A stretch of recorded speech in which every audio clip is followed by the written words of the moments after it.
Hi friends, ఇవాళ మేమైతే మా చేనుకైతే వచ్చేసామండి. మా చేనుకి ఎందుకు వచ్చామో చెప్తాను, కానీ ఇది చూడండి, ఇదైతే జామ చెట్టు అన్నమాట. దీనికి జామకాయలు బాగానే అవుతాయి. ఇక్కడ వచ్చేసి ఇదైతే వరి అన్నమాట. వరి అయితే బాగా పండిపోయింది అన్నమాట, కొయ్యడానికి రెడీగా ఉంది. దానికోసం అయితే మేము ఇక్కడ కొబ్బరికాయ కొట్టేసి వరి కొయ్యడానికి అయితే స్టార్ట్ చేస్తారన్నమాట. దానికోసం మేము ఇక్కడ కొబ్బరికాయ కొట్టడానికి అయితే చేనుకైతే వచ్చేసాము.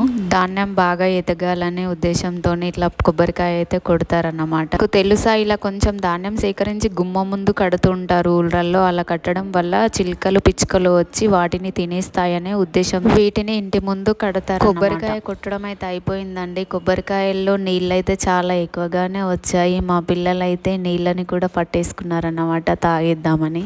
వరి పండిన తర్వాత కోసే ముందు మీ సైడ్ ఎలా చేస్తారో కామెంట్ అయితే చేయండి ఫ్రెండ్స్. ధాన్యం అయితే బాగా ఎదగాలని మా పిల్లలు అయితే ఇక్కడ ప్రేర్ చేస్తున్నారన్నమాట. వీడియో నచ్చితే లైక్ చేయండి, షేర్ చేయండి, కామెంట్ చేయడం అయితే మర్చిపోకండి.